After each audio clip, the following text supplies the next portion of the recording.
this is a toss-up to me. In my opinion, I feel like I just don't know who to choose, but I'll go through and break down exactly what I see from both teams and what could possibly happen. Like I told you guys, man, this is a nail biter, and I think the ultimate player of this series is going to come down to both of these players you see on your screen right here, Luka Doncic and Jaylen Brown. And with the support of the role players, is going to determine which team is going to win. And the reason I say that is because Jaylen Brown could easily be a 1 on another team, in my opinion. Okay, guys, this is all opinion based. And I also think that Luka Doncic is a certified 1 on his team. But also Kyrie Irving could still be a 1, if you ask me. But based off what I've seen throughout these playoffs, Jaylen Brown seems to have the Mamba-like mentality. I know that Jason Tatum does a lot. He's a superb talent. He's more naturally gifted. I won't take that from him. He's more naturally gifted.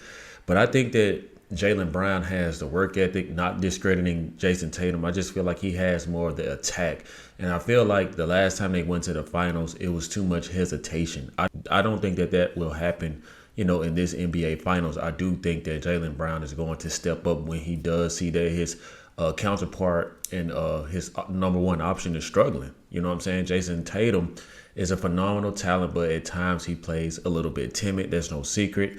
And I know that, the late Kobe Bean Bryant took him under the wing, but man, that stuff don't mean nothing when you're on that court and you playing for it all, And I just think that Jaylen Brown just has what it takes. Now, Luka Doncic, on the other hand, oh my goodness, this guy, this mini joker. These European players get laughed at. I saw a post where Gilbert Arenas, who's a moron in my opinion, I saw a post where he said that European players should be kicked out of the league. But when you see players like Luka Doncic doing what Dirk Nowitzki did back in 2010, 2011, or something like that, whenever they won the finals, man, you just got to give respect to that, man. And the way that Luka Doncic played, this ain't no average European. This dude played like he from the hood. And I stay out here in Dallas, and Oak Cliff is like the the hood out here, and you see Luka Doncic everywhere, wave caps on, black and miles in his mouth. They pretty much gave him the black pass, if that's a thing. They gave him the black pass to do his thing. You saw the way he was talking to Snoop Dogg. This dude don't play no games, and he does not back down, and he feeds off the level of the crowd. And that's why I feel like it tilts back to the Dallas Mavericks. It tips back in favor of the Dallas Mavericks because there's no type of away crowd that can rattle Luka Doncic. Instead, it makes him more of a villain. It ignites him. So, the Boston Celtic fans, these New England Patriot fans, whatever you want to call them, they do have a nasty reputation for being quite, nasty and irritable. But I just don't think that that's going to work against Luka Doncic. He's been here, done that. A lot of people forget. Like, a lot of people looking at the talent of Jason Tatum, Jaylen Brown, and they're saying they've been there 6 times or whatever. But Luka Doncic did win a national championship in his country, right? Kyrie Irving has been to the finals several times and has gotten over the hump. So they technically qualify to have more of the championship pedigree when it comes to both teams. You know what I'm saying? Like, a lot of people gloss over that. Not to mention, you cannot forget about this nuclear weapon right here. Kyrie, Uncle Drew Irving, man. So many people, man. Kudos to Kyrie Irving. I've been trying to get a Kyrie Irving jersey, but they are sold out right now. And it just goes to show you how the tables turn, how the media can turn on you. And then when you're doing your thing and you're doing things good in life, as you guys saw, I made 2 videos about this apology tour that the media is going on because they wronged this man so much for his beliefs. Wronged this man, tried to blackball him, kicked him to the curb. Stephen A. Smith stands up on live TV and says that Kyrie Irving should retire from basketball, only to find this man in a position he's in now, man. That's nothing short of sensational, and I'm very happy for him. But I like the role that Kyrie Irving has taken upon himself. That's another tally of success on the Dallas Mavericks situation because, man, he's going to go back to the Boston Gardens where, he was heavily criticized at the time. He was not liked in the locker room. He was trying to be a leader at the time, a little bit immature. He lost his grandfather and, he took it personally and he took it out on the world, it seemed like. But with a little bit of growth, man, a little bit of stability, a little bit of healing, and you being a new father to two kids and a wife, you now have a new purpose to smile like you guys see before you, right? And I'm just happy for this man. Like the guy hasn't even really gotten in his bag all playoffs except for the one game, in my opinion, with Anthony Edwards, and also the closeout game. He had a quiet, smooth 30. I think it was 36 points, and Boston needs to prepare for this guy because they're going to try everything to go at Luka, but you cannot forget Kyrie Irving. He's been taking a back seat and waiting for this moment, and I think that Jason Kidd is going to unleash Kyrie Irving, and we're going to see Kyrie Irving ball out. We saw what he did against the Golden State Warriors. You guys have to understand, him and LeBron, what they did to Klay Thompson, Steph Curry, and Draymond Green, Iguodala, like all of those players to me are better than the Boston Celtics. We saw the same team, in fact, beat the Boston Celtics not too long ago. So you look at the team that defeated the Golden State Warriors at the time with a young Kyrie and LeBron James, and I still feel like because Kyrie Irving has a clean conscience, he hasn't been nicked. Luka's been more nicked than anybody in the playoffs, seems like, but Kyrie Irving on this level, I think is going to be crazy, man. And it's just like a tilting force. But what makes me get back on the Boston Celtics side is when I see stuff like this. Look at their role players, man. Oh, my goodness. Minus Jaylen Brown and Jason Tatum, you still got to worry about Derek White, man. Derek White, he cut the hair off. He came back on some Grant Hill type shit. I don't know what to call it. Then you got this bad guy here, Drew Holiday, man. Drew Holiday is locked down. They're going to be able to pick up what I think they consider one of these the best backcourt teams, if I'm not mistaken. But the way Drew Holiday can lock in, man, and shut down an opponent, I think that he's going to do a good job on Luka. If push comes to shove, he's going to go all in on Luka. And Luka is a master manipulator of drawing fouls.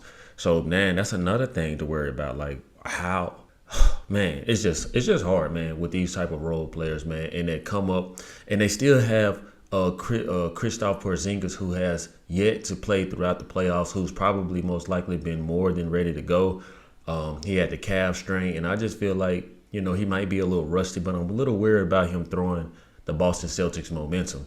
So the Boston Celtics have great role players, man. And this is one of those classic NBA final battles that, no one can really put their finger on. If I'm a betting man, I don't even know if I really want to take a bet on this because, it could go either way at this point. I definitely think it's going to go a full 7, right? If anything less than that, it would be 6 games. But I don't see that.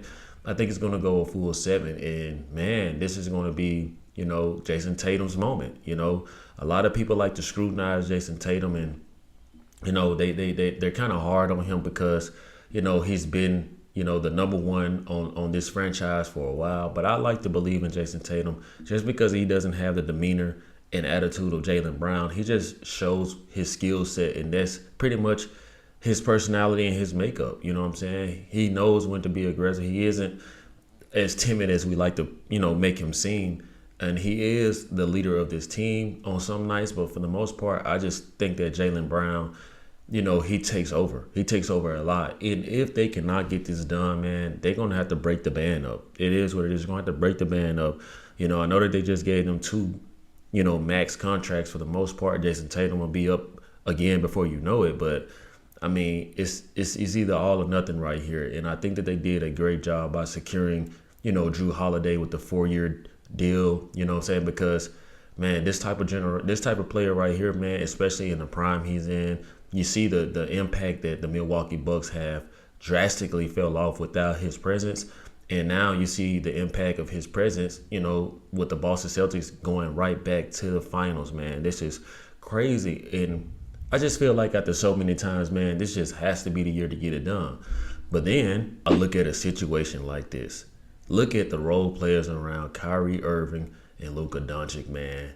We got Green, he started to get a lot of the play minutes, the last game. Kleber's coming back.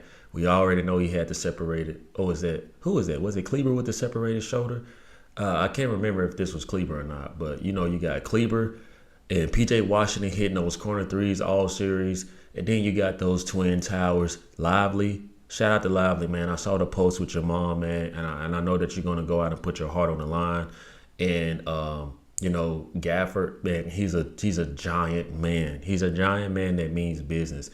And I do think that the Dallas Mavericks have more grit. They have more grit than the Boston Celtics. And at the end of the day, that just may be the overall thing that can give them the push over the final hump. And I don't know, guys. It's tough because you figure out one thing that one team has that the other team doesn't. And then you just think, okay, well, what about this on this team, right? It's hard, man. This is one of the hardest ones. Man, I don't know which way to go. It's something about the Dallas Mavericks makeup right now, the momentum, them catching fire after March 7th, playing defense, taking it serious. Luka Doncic taking it serious. Luka Doncic with this momentum, him yelling at the crowd. It's just something to be said about that. PJ Washington, man, the whole Brittany Rayner situation, he was in NBA Siberia, pretty much over there with the Charlotte Hornets. And now look at his situation. You know, he's playing in the NBA Finals now. You know what I'm saying? That goes to show you, man, like you got to keep your head down no matter what life throws at you, you know, and keep it going.